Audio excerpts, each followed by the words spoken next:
Right now at 4:30, the Charlotte Hornets and LaMelo Ball are both facing a lawsuit. This all comes after a woman says the star point guard drove his car over her 11-year-old son's foot, breaking it. Court documents show this happened last October. The plaintiff, Tamaria McCrae, claims that her son, Angel Joseph, was standing outside of the Caldwell Street side of the Spectrum Center after a game, hoping to get autographs. She says Ball pulled out of the parking lot and came to a stop at a stoplight, and that's when Angel approached the Ball's purple Rolls Royce. She says Ball then made eye contact with the boy before driving off in a, quote, grossly negligent and reckless manner. McCrae claims Ball ran over her son's foot. Now, the suit also accuses the Hornets of negligence, too. It says the organization failed to provide adequate security and pedestrian control in the employee exit area, which is where the players leave in their vehicles. The suit also claims employees were improperly trained on managing safety. McCrae says that she and her son suffered emotional damage from all of this.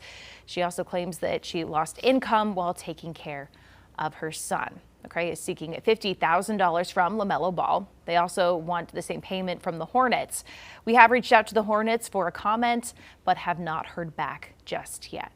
Let's go ahead and bring in Chief Legal Analyst Khalif Rhodes on this. So, do you think that the mom has a case here? I mean, this is a cut and dry case. I mean, this is textbook. When I used to teach this topic, I told my students a number of times, it's the ABCDs of tort, and this is tort law. So, A, is there a duty? B, did you breach that duty? C, causations, and then D, damages. And so was there a duty to protect kids? You can see they laid out the platform, and that's how you get the Hornets as a defendant. You're saying you had this event where you knew or you should have known that there would be children at this event. And then did you breach that duty by not protecting them? And because your breach, did that actually cause the damages, and what damages would there be? Well, this individual, there's a conflicting report on what damages look like. The police report said he had minor scratches and minor bruises, small to minimal bruises is what the police report said. But the pictures that I saw listed from his mother, and in here it says he had broken bones and things. So that's totally different than bruises. But on the scene, the officers wouldn't have been able to evaluate him to know the depth of the type of injuries that he was suffering.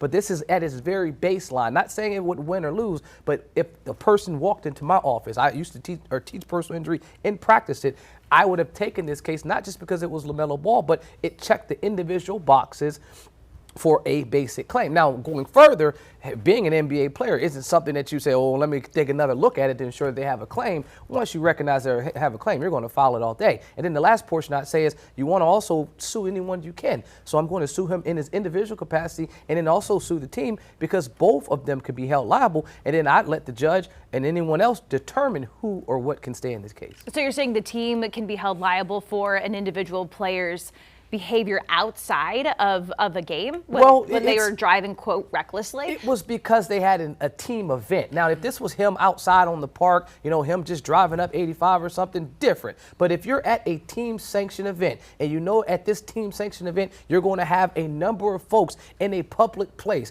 and then they are standing by the employee entrance and exit waiting for this individual to leave. What they list in the lawsuit is that you should have had security there to stop folks. And when he got to the light and his car kept driving, you should have maybe had folks backing people away from there. So because you knew or should have known that there could be a risk, a heightened risk for students or kids to get injured, fault is placed upon you in that situation. Now, on their case, it would say, look, we've done everything we're supposed to do. It was unforeseeable that this could have happened. I mean, they'll throw all of those other defenses out there. But on his face, yes, there definitely seems to be a legitimate claim here. All right. And if you Google LaMelo Ball driving videos, there's a whole compilation of him just kind of burning out of the Hornets arena there.